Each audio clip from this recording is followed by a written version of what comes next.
বর্তমান স্বরাষ্ট্রমন্ত্রী বলেছেন, আমরা মধ্যযুগে নাই যে আমরা অপরাধীদেরকে প্রকাশ্যে শাস্তি দেব। যদি আপনি ইতিহাস পড়েন তাহলে দেখতে পাবেন মধ্যযুগের ইতিহাস কিরকম ছিল। সেই যুগে অপরাধীদেরকে প্রকাশ্যে শাস্তি দেওয়া হতো, ফলে অপরাধীরা অপরাধ করতে ভয় পেত। যদি কেউ অপরাধ করে ফেলতো, সে শাস্তির ভয়ে সে রাজ্য ছেড়ে পালিয়ে যেত, সে অন্য কোনো রাজ্যে পলায়ন করত। আর এই আধুনিকতার যুগে, এই আধুনিক পৃথিবীতে যখন অপরাধী অপরাধ করে, তখন তার মামলা বছরের পর বছর আদালতে ঝুলতে থাকে। রায়ের পর রায়, শুনানির পর শুনানির তারিখ যখন নির্ধারণ হয়, তখন অপরাধী আর ভয় করে না অপরাধ করতে। এই আধুনিক যুগে এসে অপরাধী অপরাধ করে প্রকাশ্যে ঘুরে বেড়ায়, তার কোনো শাস্তি হয় না। ফলে এই দেশে অপরাধের মাত্রা দিন দিন বৃদ্ধি পেতেই আছে। ভুক্তভোগীরা ন্যায় বিচারের জন্য আদালতের দ্বার প্রান্তে বছরের পর বছর ঘুরতে থাকে, তার কখনোই ন্যায় বিচার পায় না। বর্তমানের এই আধুনিক যুগে এসেও কেন মানুষ প্রকাশ্যে শাস্তি বাস্তবায়নের দাবি তুলতেছে? কারণ এদেশের মানুষ দেখে এসেছে অপরাধ, এদেশের মানুষ দেখে এসেছে বিচারহীনতা, এদেশের মানুষ বছরের পর বছর অপরাধীর শাস্তি না হওয়া দেখতে দেখতে হতাশ হয়ে পড়েছে।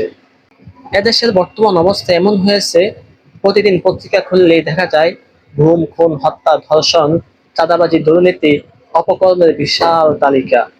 কিন্তু অপরাধীরা নির্ভয়ে বুক ফুলিয়ে প্রকাশ্যে চলাফেরা করতেছে। তখন এদেশের জনসাধারণের মনে প্রশ্ন জাগতেই পারে, এদেশে কি আইন বলতে কিছু আছে? যখন মানুষ প্রকাশ্যে শাস্তি চায়, তখন তারা এই বার্তা দিতে চায় যে অপরাধীর একটি পরিণাম আছে। কেননা অপরাধের যদি এমন কোনো শাস্তি হয় যেটা মানুষের নিকট দৃশ্যমান না, তাহলে এটা মানুষের উপর কোনো প্রভাব ফেলে না। কিন্তু যদি মানুষ দেখতে পারে যে অপরাধীর শাস্তি হয়েছে, অপরাধীর বিচার হয়েছে, তাহলে এই বিচার হওয়াটাই অন্যান্য অপরাধীদের জন্য একটি সতর্কবার্তা হয়ে দাঁড়ায়। আজ মানুষ এত ক্ষুব্ধ কেন? কারণ এদেশের মানুষ প্রতিনিয়ত দেখে এসেছে অপরাধীরা প্রভাবশালী হলে তারা ছাড় পেয়ে যায়, আর ভুক্তভোগীরা ন্যায় বিচারের জন্য বছরের পর বছর অপেক্ষা করে।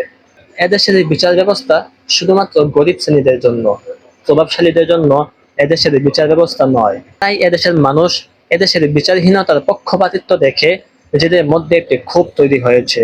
তাই এদেশের মানুষ চায় এদেশের অপরাধীদের শাস্তি প্রকাশ্যে বাস্তবায়ন করা হোক।